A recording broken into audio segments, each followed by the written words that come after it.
Et ce conflit, qui n'est pas qu'un conflit territorial, on en parle avec vous ce matin, Christophe Dansette. Bonjour Christophe. Bonjour Pauline. Damien le disait à l'instant, écrasante majorité hier des Vénézuéliens, bien que la participation a été assez faible toutefois au scrutin. 90% pour le oui. Oui à la revendication de ce territoire. Vous allez nous expliquer de quoi on parle, de l'Essequibo, un territoire qui est disputé depuis un moment entre le Venezuela et le Guyana donc. Oui, l'Essequibo, donc c'est un territoire qu'on voit ici en haché, qui représente les 2 tiers de ce pays, du Guyana. 160 000 mètres carrés, 125 000 habitants, c'est donc très peu pour cette surface. Mais ce qui est intéressant, c'est que ce ne sont pas ces 125 000 habitants qui ont été amenés à se prononcer lors de ce référendum, mais bien les habitants du pays voisin, le Venezuela. Et le référendum était à l'initiative du président du Venezuela, Nicolás Maduro. Alors pour quelle raison? Pourquoi est-ce que le Venezuela revendique la souveraineté de ce territoire? Vous disiez de 120 000 km², c'est ça? 160 000 mètres 160 000 km². Il y a d'abord une raison historique. Il s'agit d'une vieille dispute qui remonte à l'époque coloniale, lorsque le Venezuela proclame son indépendance en 1811. Eh bien, tout ça, ça fait partie de la couronne espagnole. Et la République comprend alors l'Essequibo.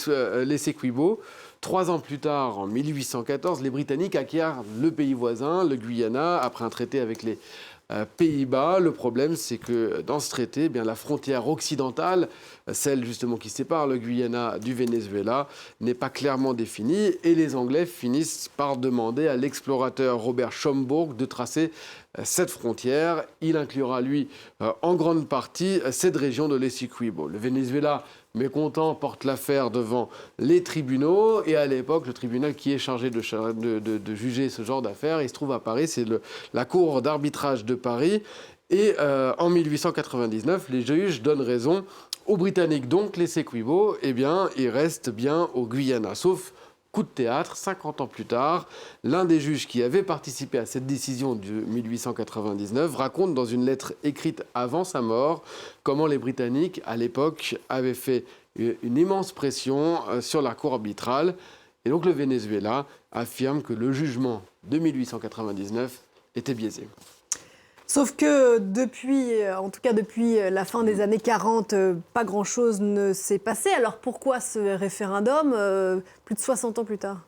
Alors vous imaginez que si c'est moi qui vous en parle, à l'Info Écho, c'est que les raisons, elles sont économiques et elles sont avant tout économiques. C'est qu'en 2015, au large de cette région, on a découvert cette petite tache noire là, c'est-à-dire du pétrole. Et pas qu'un peu, plus de 11 milliards de barils. C'est plus qu'au large de Koweït, c'est plus qu'au large des Émirats arabes unis. Et donc l'exploration, elle est d'abord confiée à une entreprise américaine, ExxonMobil, et puis d'autres arrivent comme un groupe chinois ou bien l'américain Chevron depuis quelques jours. Le pays désormais produit 1% de la production mondiale de pétrole. Et donc la croissance décolle. Le Guyana, il faut le dire, était l'un des pays les plus pauvres du monde. Il vivait surtout d'agriculture, de culture de riz, de culture de sucre ou encore de la pêche. Mais aujourd'hui, c'est tout simplement, et de très loin, vous allez voir ces chiffres impressionnants, la plus forte croissance de ces dernières années au monde, plus 43% en 2020, c'était l'année du Covid, là où tous les pays étaient dans le rouge, eh bien 43% en 2021, plus 20%, 58% en 2022, et là encore on s'orienterait vers une hausse de 38%. En fait, depuis 5 ans, eh bien, le produit intérieur brut a été multiplié par 4. C'est tout simplement énorme. Par ailleurs, les sous-sols du pays et particulièrement de cette région de l'Essequibo renferment d'autres richesses. La bauxite, qui est une roche qui permet notamment la production d'aluminium.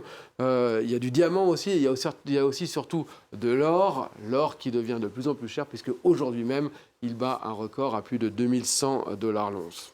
Et on comprend mieux donc les intentions du Venezuela vis-à-vis de l'Essequibo.